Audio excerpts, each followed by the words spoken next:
Patrice, the stripper at the Libertarian, had an iron cross tattoo on his upper arm. Does the party have any historical ties to Prussia or the Nazis? Also, did Michael do any research into the Janine water issue? Thanks. Shocking that Kasich didn't make the cut. Shocking. I did. We'll talk about that later. Also, regarding the Iron Cross thing, the Koch brothers did some work with the Nazis, or their dad did, way back in the day. So yeah, I don't think they're foreign to that sort of thing. There is, to be fair, some other use for the Iron Cross. I can't remember what it was, but and it's not, the Iron Cross, not just for neo-Nazis anymore. Our dad did a lot of work with the Nazis, and boy, golly, they were efficient. You don't ever insult our dad. Donald Trump's an insult to Heinrich Himmler, who was a great visionary. Let's put out some new ad campaigns so people can realize what we're trying to do here. Oh, that reminds me. Yes, let's do that. Thank you, unnamed Koch brother, because you reminded me that the Koch brothers, and not just the Koch brothers, folks, Koch Industry, they are trying to bring us all together, ladies and gentlemen.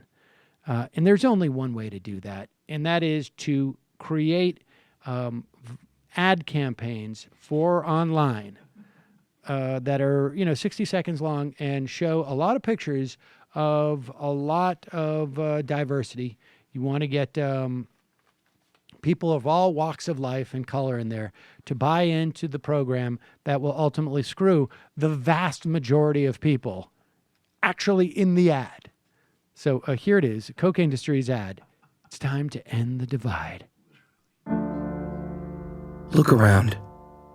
America is divided between success and failure, with government and corporations picking winners and losers, rigging the system against people, creating a two-tiered society with policies that fail our most vulnerable, dooming many of our poor to an unjust cycle of incarceration, stacking the deck against businesses that don't get subsidies and tax breaks. We could do so much better. We could reform our legal system and free young minds to reach their potential. With an end to red tape and excessive regulations, innovation would flourish. America could be open for business again. At Koch, we believe it's time to remove the barriers, to end the divide, to replace winner-take-all with a system where we all can win. Learn more at endthedivide.com. So let me break this down for you, folks. The reason why we have wealth inequality, the reason why young people are coming out of college saddled with a massive amount of debt is because of red tape, regulations and red tape that create winners and losers amongst society. But if only we were to deregulate and get rid of red tape, if only we were to ignore the fact that, let's say, privately owned companies who deal with the same red tape and regulations as publicly owned companies seem to invest a lot more and are not as inhibited by the regulations and red tape when these public corporations give a tremendous amount of money back to their shareholders and very often their board of directors and their CEOs. And of course, we also know that when you deregulate, that's also a taking. And you also know the implications of a lot of deregulation. Are regulations necessarily good? No. Are they necessarily bad? No. Only a moron believes that.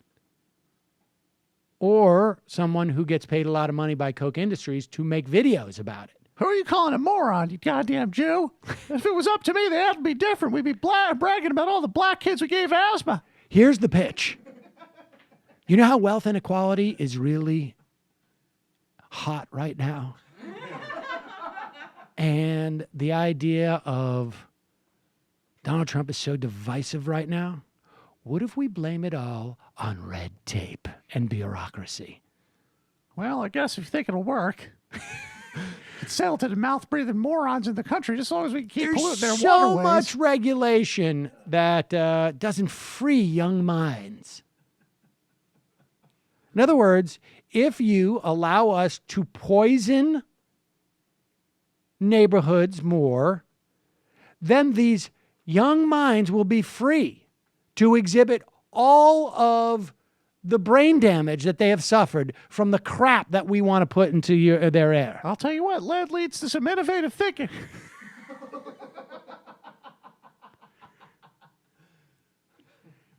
If only we weren't inhibited of digging up anywhere we want and blowing off the mountains to get oil.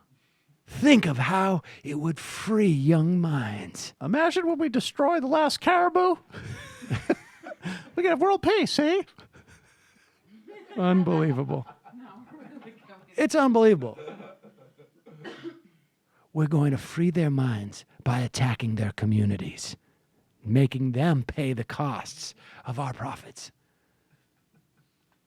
Takes a lot of balls. I gotta give it that. It takes a Free lot your of balls. mind, the rest will follow. Oh, God. Hello, you. I'm Sam Seder. Looking for smart progressive talk that is occasionally amusing? Well, subscribe to our YouTube feed. Subscribe to our podcast. Like us on Facebook. And just generally enjoy us.